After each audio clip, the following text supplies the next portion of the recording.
Konsep Islam, ada beberapa prinsip di dalam Islam itu. Prinsip yang pertama adalah prinsip yang menyangkut ketuhanan yang kita kenal dengan tauhid. Prinsip kedua menyangkut dengan peribadatan yang dinamakan dengan ubudiyah. Prinsip ketiga yang berkaitan dengan kemasyarakatan yang disebut dengan muamalah. Prinsip berikutnya apa yang disebut dengan peningkatan intelektual sebagai ulul albab. Nah, silaturahim itu juga salah satu prinsip di dalam Islam yang harusnya dikaji lebih jauh. Sayang para mubalik Islam, baik keluaran Timur Tengah apalagi dalam negeri, untuk saya gagal untuk mengejawantahkan prinsip silaturahim, apalagi prinsip intelektual ya. Kebanyakan baru sampai kepada masalahnya peribadatan. Jadi kalau Anda mengikuti ceramah-ceramah hanya berkisar bagaimana meningkatkan takwa, bagaimana sholat, puasa, padahal itu hanya bagian kecil daripada konsepsi Islam di dalam bermasyarakat. Ini gagal. Buktinya kegagalan bisa dilihat Bapak Ibu sekarang. Ya, dakwahnya itu udah gagal. Buktinya bagaimana di dalam masyarakat muslim, lihat di Timur Tengah ya, berbondong-bondong keluar dari negerinya mencari negeri aman di Eropa. Namanya migrasi. Itu bukan satu dua, itu jutaan orang. Sampai tenggelam di kapal ya, masuk ke Eropa mencari rezeki di sana lebih aman, mau masuk Jerman, mau masuk Prancis ya, Belgia, lewat Turki. Kedodoran ke Eropa dibanjiri dengan masyarakat muslim dari negara-negara Timur Tengah yang di dalamnya terjadi perpecahan. Untuk saya aneh. Coba dilihat itu ya. Di stop di Eropa, lewat pintu masuk Turki, ditaruh di tenda-tenda. Ibu-ibu, anak-anak kan kasihan ya. Ini sebuah kegagalan. Berarti ada sesuatu yang salah di dalam menyampaikan Islam ke dalam masyarakat. Di Indonesia sama juga, para mubaliknya juga lebih ditekankan kepada masalah-masalah yang sifatnya itu aksesoris. Misalnya jenggotnya dilebatkan ya. Sekarang menjadi aliran ya. Itu perempuannya, wanitanya pakaian cadar. Itu masyarakat Arab. Cadar bukan ajaran Islam. Hitam-hitam kan kasihan kalau ibu-ibu di daerah tropis pakaian hitam. Bu, panas bu. Menyerap panas ya. Siapa sih manusia itu? Nah, ini masalahnya ya. Kita ini siapa? Saya, Bapak, Ibu itu siapa sebetulnya? Kalau di dalam Quran disebutkan, sungguhnya manusia itu adalah makhluk yang terbaik, terlengkap, terhebat yang pernah diciptakan oleh Allah. Tidak ada yang mengalahkan. Itu Quran Bu ya. Malaikat kalah Bu. Apalagi jin. Malaikat itu diciptakan oleh Allah, itu salah satu di antaranya adalah untuk menjaga manusia. Kenapa harus dijaga? Karena kita ini asetnya Allah. Bisa diikutin ya? Aset itu milik Tuhan. Karena kita ini milik Tuhan, asetnya Allah, maka kita dilarang ini merusak diri kita, apalagi merusak orang lain. Bunuh diri, apalagi dengan bunuh diri untuk orang lain. Yang sekarang banyak ya, yang kemarin itu salah makom, itu salah ngaji nih. Imam-imam Masjidil Haram, Masjidil Nabawi dan sebagainya, mereka itu tidak total untuk menerangkan isi esensi. Begitu dia menerangkan tentang masalah silaturahim, politik, masalah internasional, sesuai gak oleh jadi imam. Karena ini sudah menyangkut, dia sudah terformat kayak demikian. Nah, saya mencoba pembaruan di dalam dakwah. Kalau dakwah seperti ini dalam agama, maka pada abad yang akan lalu sudah ditinggalkan orang, tidak butuh, harus ada pencerahan. Kita manusia ini adalah asetnya Allah. Di mana letak asetnya? Coba mari kita secara pribadi, ya, dua aset yang harus dijaga. Yang pertama jasmani. Alhamdulillah di dalam ajaran agama Islam, jasmani ini jelas secara eksplisit masalah gizi disebutkan. Kita dilarang untuk makan yang haram. Itu sebetulnya gizi. Kita harus makan yang thayyib, yang baik. Itu gizi. Karena aset Tuhan, Allah yang tahu tentang kebutuhan itu diberitahu.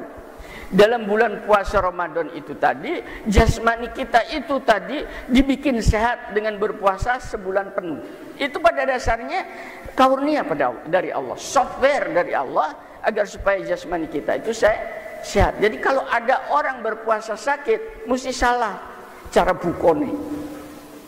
Nah ini diatur di dalam keagamaan itu tadi secara untuk apa? Bukan untuk melarang, bukan untuk mempersulit, akan tetapi untuk kesehatan Anda. Sampai nyuwun sewu, untuk jasmani saja Rasulullah itu sampai merintahkan pada sahabat-sahabat yang sudah mulai putih-putih rambutnya. Perintahnya gimana? Tolong disemir rambutmu. Jadi pada sahabat itu menyemir rambutnya yang putih-putih. Kalau Pak Ika ini sekarang hampir 70 tahun masih hitam, bukan karena semiran, memang mayoritas masih hitam rambut saya. Karena regenerasi selnya alhamdulillah masih baik. Mohon maaf juga, ini juga salah kadang-kadang ustadz-ustadznya itu. Ya, wajah ini cahaya ilahi. Tolong jidat Anda itu jangan ada cap hitam bekas sujud, itu salah sujud. Ya, tidak boleh merusak ini wajah cahaya Allah. Masa orang bertakwa kemudian ngecap begini, kan nggak enak dilihat orang. Saya betulkan, Pak, ada ayatnya, nampak bekas sujud pada wajah mereka. Pengertiannya bukan ngecapnya ini, nampak bekas sujud itu brightness cahayanya, penuh harap. Bahwa orang itu rongga dadanya terisi oleh rohaniah ilahiyat. Itu wajahnya. Jadi bukan puyuh gitu ya. Nggak boleh. Nah itu jasmani. Tolong ini dijadikan. Pada saat Bapak Ibu melakukan, memelihara aset Allah yang namanya jasmani, itu ibadah. Jadi ibadah itu bukan hanya sholat malam, sholat tahajud itu. Satu ya, jasmani tadi. Smile please, orang Islam itu. Tolong senyum. Senyum itu gak larang, Bu, gak tuku. Orang Arab mayoritas di dalam hal yang ini gagal. Wong Arab gak bisa senyum, Bu. Alhamdulillah kita di tanah Jawa, di Indonesia itu mudah sekali senyum. Makanya tetaplah wajahmu itu cerah sekalipun hatimu gelisah. Jangan dibawa kegelisahan kepada orang lain. Yang kedua, pada diri kita ada aset Allah yang paling hebat, yang tidak ada tolak ukurnya, malaikat saja kalah ini, yaitu namanya rohani. Rohani itu memerlukan domisili, situasi yang namanya ketenangan, aman, damai, tentram. Itu rohani. Dia tidak memerlukan fooding makanan, tapi itulah makanan rohani, intelektual. Dalam agama-agama lain, misalnya salah satu agama itu Buddha ya, Quranian ini sangat intensif sekali itu untuk pendeta-pendetanya. Makanya mereka bisa bermeditasi berjam-jam, diam ya. Itu sebetulnya rohani. Terjadi pencerahan rohania. Makanya kita tidak boleh mencaci maki agama orang lain, tidak boleh. Haram. Apalagi Tuhan mereka, tidak boleh. Ini dalam rangka silaturahim ya.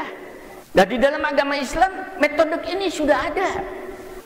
Makanya di dalam bulan puasa ada anjuran Kanjeng Nabi yang namanya itikaf di dalam masjid, khususnya 10 hari terakhir. Itu sebetulnya untuk mawas diri, melakukan introspeksi pada dirinya.